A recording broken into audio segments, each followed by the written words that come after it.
Meu nome é Antônio Adalto Leite e com a sequência dos dois avós, materno e paterno. Um é do dia 25 de setembro que eu nasci, em 1927. Atualmente conto com 88 primaverinhas bem vividas. O outro é do dia 28 de setembro, então a mamãe colocou um dos dois.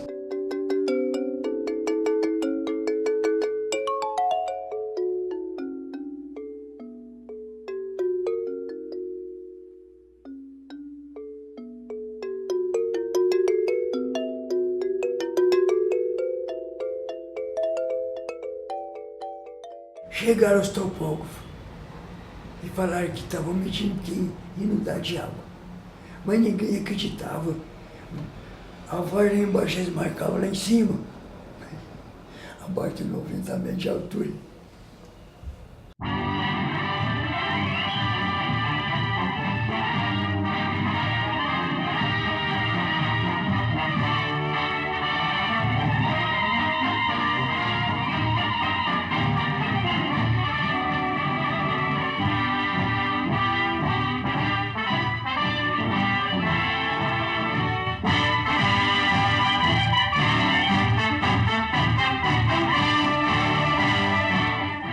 Numa era em que as indústrias florescem em torno das bacias fluviais, o Brasil põe o melhor de suas esperanças no potencial hidroelétrico de seus rios.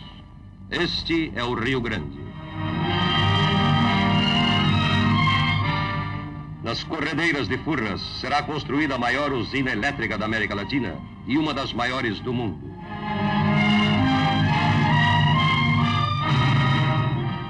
O Rio Grande, depois de atravessar o sul de Minas, marca a divisa desse estado com o de São Paulo. Furnas constitui um dos maiores empreendimentos brasileiros no ramo. Grandes beneficiários do surto de progresso serão também os municípios da região.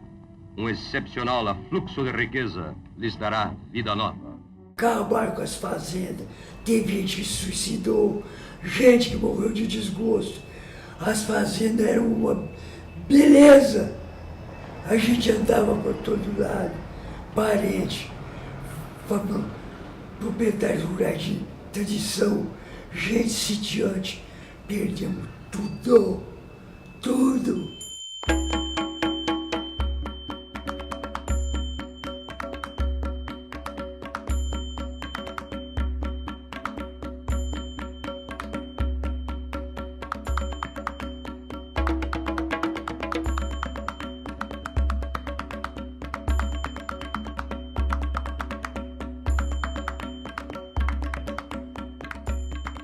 O vigário de Guapé, descendente alemão, padre João Henrique, ele virava, quando chegava lá para o sítio em Guapé, ó gente, os demônios de Fura chegaram aí, vão matar, não é pecado não.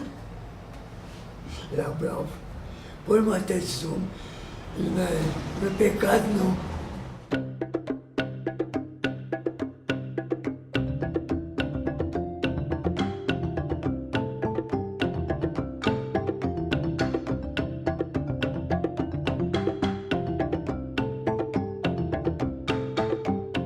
Eu me chamo Suzana de Araújo Leite Ervas, sou filha do Antônio Adalto Leite, que foi o responsável pelo resgate de todas as peças arqueológicas na beirada do Lago de Furnas, que o Lago de Furnas tem 50 anos, né? Então o museu está com 47 anos. Ele já sabia que existiam essas peças submersas, porque minha avó tinha umas peças, mas porque ela gostava de pedra. Então davam pedras para ela, mas ela sabia que aquelas pedras eram de índio, né, de bugre. E ele achou aquilo interessante porque todo mundo achava e ele não. E ele resolveu, por que eu não acho? E resolveu procurar e aos poucos, nesses 47 anos, ele ajuntou mais de 4.000 peças que que se transformou nesse museu. Começou na casa do Tato Zeca Ferreira, lá no Cissume, andava com lencinho. Ele ensinou a Suzana a fazer o lencinho de pescoço, um nó. Eu não aprendi, não fui, não sou mudinho. Aí, ele falou assim, Antônio, eu achei um pote aqui, eu fui cavar um buraco para sentar um esticador no canto da cerca. E tinha uma pedra por cima. Eu deparei com esse pote que está aqui. Tinha uma poeirinha branca dentro. E o pé era o fundo furado. Eu queria que você consertasse. Eu guardo fumo de ouro nele. Eu queria que você, muito habilidoso, cimentar o fundo dele e botar água para beber. Falei, Zeca, eu não estou muito por dentro, que eu estou novato no assunto. Bom, eu vou te dizer, você deve ser una de enfiar resto de fundo dentro. Ele falou, então leve-se embora, que essa... Foi o primeiro, tá ali.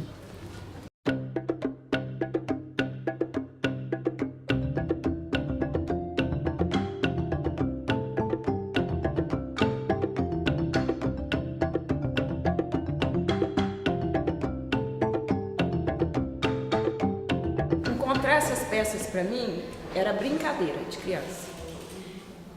Quando o Lago de Furnas abaixava é quando aparecem os sítios arqueológicos, né? Porque a maioria deles estão submersos. Então, como a represa, a água vai batendo e vai lavando a terra, ela vai aparecendo, vai surgindo, vai brotando as peças, né? E quando a represa baixava, a gente, final de semana, a brincadeira de domingo era andar na beirada da represa para ver quem achava a primeira peça inteira, que as peças quebradas não valiam na brincadeira. Eu nunca achava, porque meu pai ia na frente, eu criança, ele sabia me engambelar muito bem, ele ia na frente, ele achava a primeira peça. Até que eu cresci e aprendi que se eu deixasse ele para trás, eu acharia a primeira peça, né? Aí eu comecei a proibir que ele andasse na minha frente para que eu achasse a primeira peça. E isso foi passando o tempo, eu tive filho, eu levava as filhas para ajudar a procurar as peças, como levo até hoje. A mais velha tem 23, a mais nova está com 11. E elas também brincavam da mesma forma. De domingo a represa baixava, a gente ia passear na beirada da represa. Em vários sítios arqueológicos, não era sempre em um, porque são muitos, né? A região é coalhada de sítio arqueológico na beirada da represa. Então, cada domingo a gente escolhia um lugar para ir, para ver. E era muito emocionante você achar a peça inteira. É muito gostoso você andar, porque é um mar de cacos de cerâmica, né? Tem o mar de Minas e o mar de cacos de cerâmica. E no meio daquela cacaria você acha uma pedra inteira, uma peça inteira. É muito emocionante, é muito legal, é muito bacana.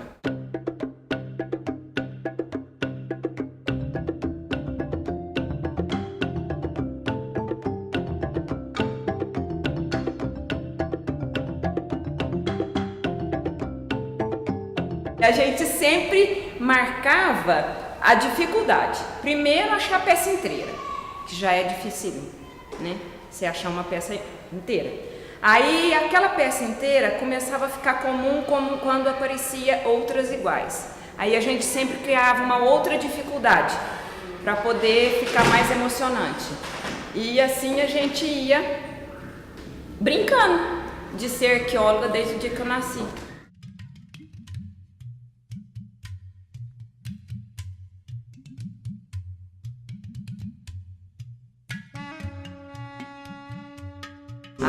Igaçaba era mais interessante, né?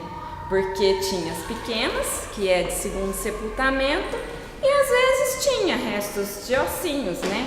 Mas quando você achava a grande, que você deparava com o esqueleto inteirinho lá dentro, a imaginação voa. Porque como que ele foi enterrado? Se é homem, se é mulher?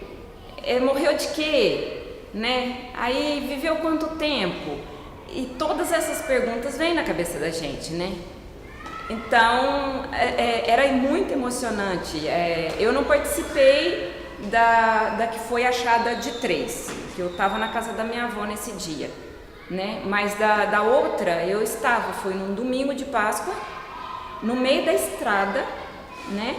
E nós começamos a escavar e passava gente na estrada, perguntando que nós estávamos fazendo buraco no meio da estrada, numa estrada federal, né, de terra. E a gente foi tirando, de repente a gente deparou com um esqueleto lá dentro. Então a gente não tirou o resto da terra, que está até hoje, né? E com o tempo, e era um domingo de Páscoa. E nesse domingo de Páscoa eu peguei e botei o nome dele de Pasqualino, mas ele pode ser uma Pasqualina também, que eu não sei se é homem, se é mulher, né? E depois veio médicos, né? Veio o museu e nós descobrimos que ele foi sepultado de ponta cabeça. Que ele não foi sepultado agachado, que ele estava de ponta cabeça com as ossadas do fêmur, do encaixe da bacia para cima. Aí eu brinco muito, será que ele foi a sogra, né, muito enjoado, botaram ele de ponta cabeça para não sair nunca mais. Imagina, brincadeira. Mas ele era enterrado de ponta, ele foi enterrado de ponta cabeça.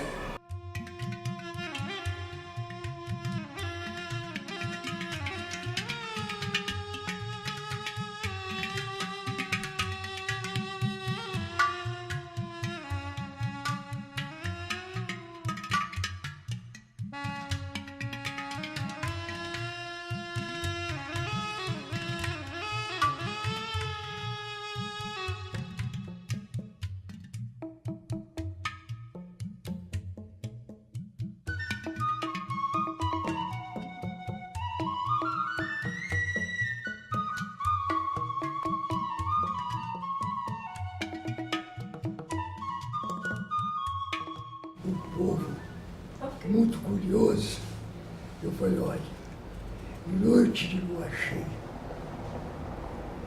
os índios saem de dentro desse pote ali, fica pelado aqui nesse pátio, e eu também saio peladinho. Eu dançamos aqui, aí dançamos que tem que dançar. Eles voltam para dentro do pote e eu volto para minha cama. Tinha gente que não era de noite, de jeito nenhum. Um dia eu estou com uma funcionária com cada batata de olho no caminho. Que é isso? E eu capei daqueles índios lá, nunca. Estava indo para casa dela.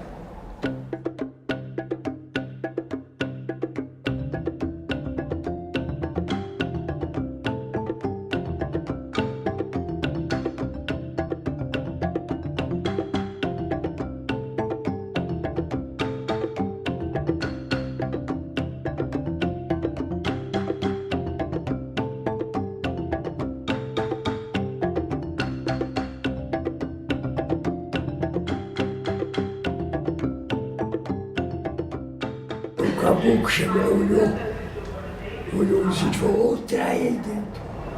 Não fala essa palavra. Respeita. E teve uma outra que estava apanhando café, chegou lá, olhou, encheu os olhos de lágrimas. Eu sou Antônio de Deus. O mistério de Deus é grande demais. Caboclo da roça. Beleza, né?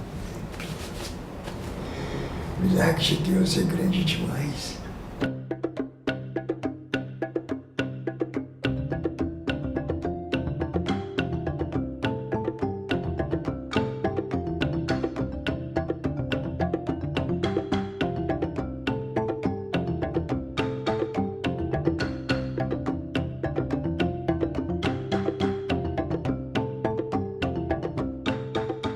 Esses tempos atrás teve uma moça que chegou aqui e falou assim, meu irmão me proibia, me passava medo quando eu era criança na fazenda do meu avô, com esses potes. E hoje eu entrando aqui eu vejo que ele estava certo, que ele não estava inventando história para me passar medo. Eu falei, mas me conta isso. Ela falou assim, não, a fazenda do meu avô tinha porão, tem até hoje, a fazenda está lá, eu ainda vou sair lá nessa casa. E você já está convidado para nós irmos lá descobrir essa história. E ela conta que debaixo do porão, o irmão dela falava que ela não podia entrar, porque lá tinha uns potes que tinha índio enterrado. E ela chegou aqui e viu os nossos potes e falou assim, ele não estava errado. E eu, quando era criança, eu brincava com umas panelinhas de pedra, que a minha avó contava para mim, que o avô dela contava para ela, que era de uma índia que foi amarrada na beirada do rio por muito tempo até ela amansar para ele casar. Pelos meus cálculos, é tataravô ou bisavô da avó da menina. Pelo que deu para perceber, porque tinha muita gente, ela contou meio rápido, e eu vou pesquisar isso mais. E aí ela fala assim, que a avó contava, que o bisavô dela contava, que ele amarrou uma índia, até ela amansar na beirada do rio, e até ela amansar, ela ficou fazendo essas panelinhas, aí ele casou com ela. E essas panelinhas, essa moça, que hoje ela deve ter a minha idade, brincava quando era criança. E essas panelinhas, ela acha que essas panelinhas quebrou, que ela não sabe mais aonde foi parar essas panelinhas.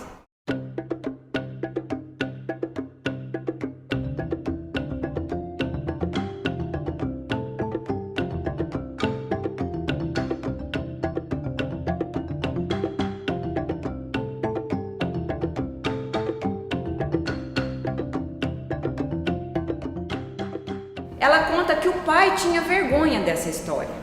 Eu falei assim, vergonha de quê? Isso era muito comum na época. Porque você pensa, estavam desbravando aqui. Os índios estavam aqui. Uns fugiram, outros morreram. E aí tem as histórias que contam. Essa índia foi amarrada.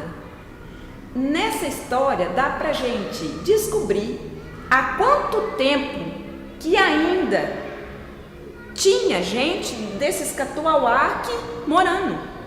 E esses descendentes dá para calcular a idade, que eles ainda ficaram por aqui. Então eu ainda vou sair lá dessas terras para descobrir essa história direito.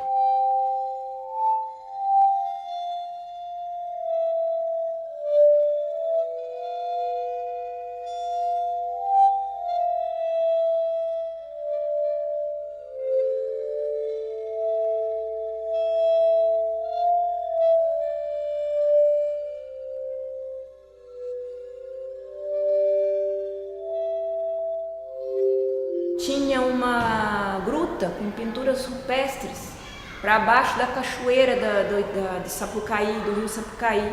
Essa gruta, ela tinha pinturas rupestres, ela tinha uma perereca pintada, que meu pai lembra, tinha uma escada, tinha outra pessoa, lembra, o Renato Freire lembra que tinha cenas de caça de animais.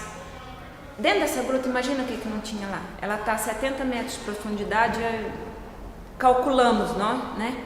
Que ela deve estar a essa profundidade. Diz que eles fotografaram o rio Sapucaí, trecho por trecho, até na foz do Rio Grande. E eu fiquei curioso, porque se essas fotografias pode ampliar, pode achar as pinturas rupestres de Itapecerica. Tem aqui no Capitólio. Tem que fazer um banner aqui. Nós temos a fotografia de um Capitólio. Eu já estive lá no pé das pinturas rupestres. O senhor chegou a conhecer a gruta? Da Itapecerica? Ah, conheci. Tinha uma perereca desenhada, um degrau, uma seta. A perereca desenhada em cima. Tinha aquela orquídea, Candileia valquiriana roxa. Tinha uma árvore de copaíba cheia de orquídea, floria. E a gruta cabia uns 4 fucilhas dentro. No tempo da seca, no tempo das águas, a água invadia. E lá chama Itapecerica, quer dizer, pedra escorregadia do Pigorari.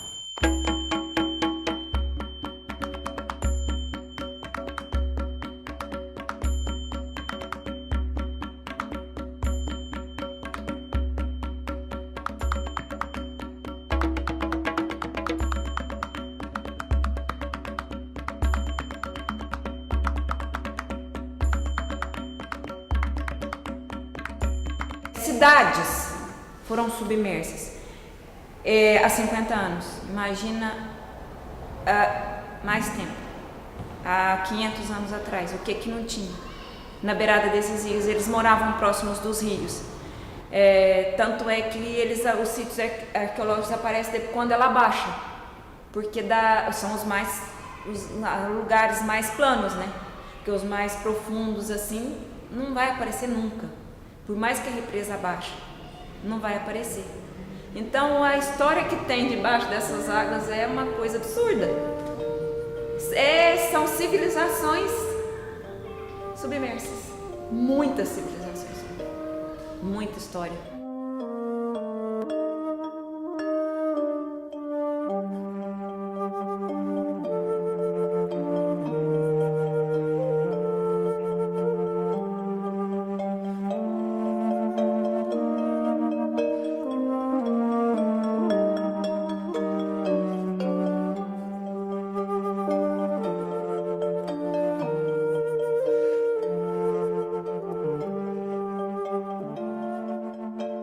Eu não gosto de falar em orgulho, eu falo vaidade. Sinto-me vaidoso por ter trazido para minha terra natal esse acervo fora de série. Eu vou fazer um tratamento na garganta com câncer que eu tive. Você está vendo meu timbre de voz. A minha sobrinha me enchia as paciências médica. Tia Antônio, vende aqui no museu para os ricaços. Da pessoa comprou um Mercedes zero e ainda sobra o dinheiro. Eu falei, não. Uma que eu sou, nós passamos por conhecimentos sobre os atuais depositários. Nós não somos donos. Pertence à coletividade, à humanidade.